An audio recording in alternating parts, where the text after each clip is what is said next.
Salam sehat, jumpa lagi dengan saya membahas tentang hipertensi. Hipertensi atau tekanan darah tinggi dikenal sebagai the silent killer atau pembunuh diam-diam yang menyebabkan kematian di dunia paling tinggi. Tekanan darah dimasukkan kategori hipertensi bila dengan keadaan sistolik lebih dari 140 mm Hg dan keadaan diastolik lebih dari 90 mm Hg. Bahkan sepertiga penderita hipertensi diderita oleh tenaga kesehatan dan ironinya yang minum obat secara rutin hanya 0,7%.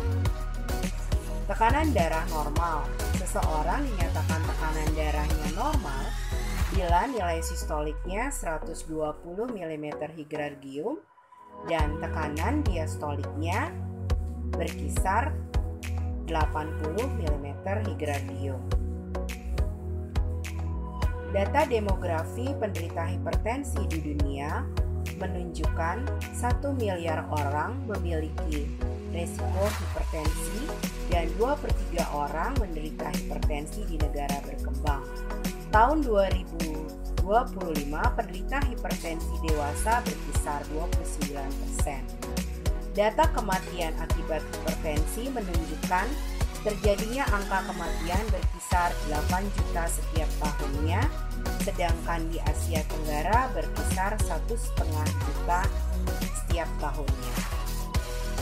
Hipertensi dapat disebabkan oleh beberapa faktor, di antaranya faktor risiko yang terkait dengan hipertensi, yaitu seperti usia,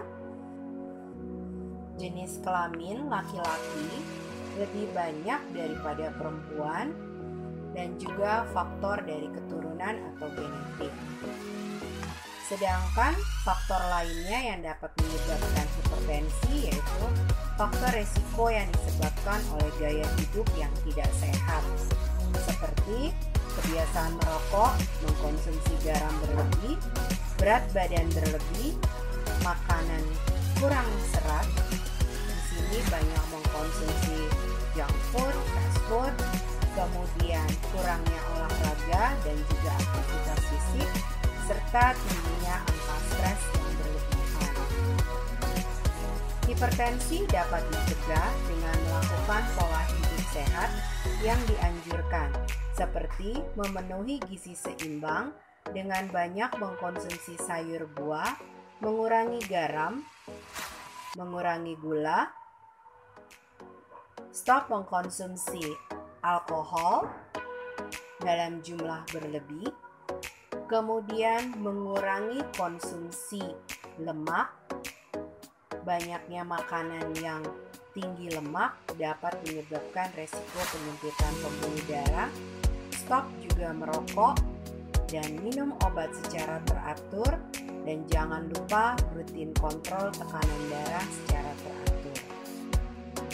Gejala hipertensi mungkin ada beberapa yang mengalami seperti sakit kepala, gelisah, jantung berdebar, penglihatan kabur, rasa sakit di dada dan mudah lelah. Komplikasi yang dapat ditimbulkan dari hipertensi seperti masalah penyakit jantung, stroke, penyempitan pembuluh darah, kerusakan retina, bahkan sampai dengan kerusakan ginjal. Untuk obat hipertensi dibagi menjadi beberapa golongan. Golongan pertama yaitu golongan diuretik adalah obat-obat yang mampu mengurangi cairan di dalam tubuh, yang termasuk golongan diuretik yaitu seperti furosemid, thiazid, dan aldactone. Penggunaan golongan obat ini akan menyebabkan pasien sering buang air kecil. Maka agar tidak mengganggu aktivitas, sebaiknya diminum pagi hari. Golongan kedua adalah obat-obat yang bekerja menghambat enzim base penyebab terjadinya hipertensi. Penggunaan obat-obatan golongan ini akan menghambat enzim penyebab hipertensi, sehingga tekanan darah menjadi normal. Contoh obat-obat dari golongan ini adalah captopril, lisinopril, dan ramipril. Obat golongan ini penyerapannya dipengaruhi oleh makanan, maka sebaiknya diminum dalam keadaan perut kosong, yaitu 1 jam sebelum makan atau 2 jam sesudah makan. Penggunaan obat ini pada beberapa pasien dapat menyebabkan terjadinya batuk.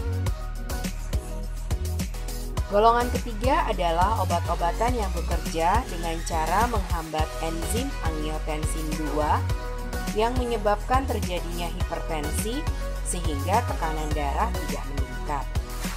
Obat dengan golongan ini bekerja dengan menghambat angiotensin 2 berikatan dengan reseptornya sehingga secara langsung akan menyebabkan vasodilatasi atau pelebaran pembuluh darah, menurunkan produksi vasopresin, dan mengurangi sekresi aldosteron yang secara keseluruhan akan mempunyai efek menurunkan tekanan darah.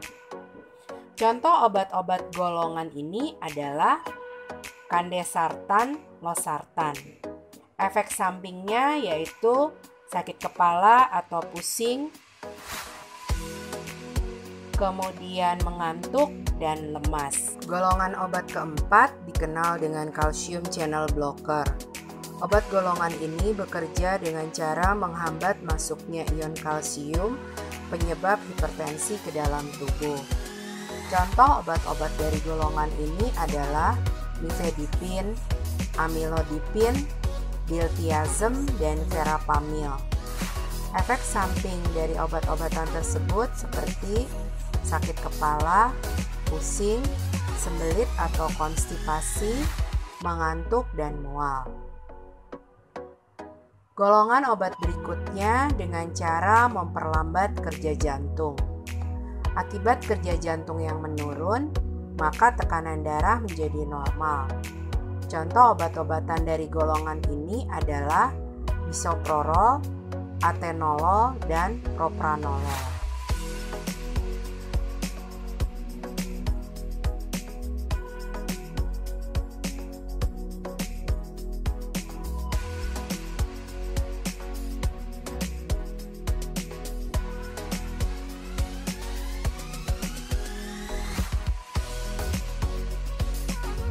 Kadang-kadang obat-obatan ini dapat dikombinasi untuk mengatasi masalah hipertensi pada seseorang.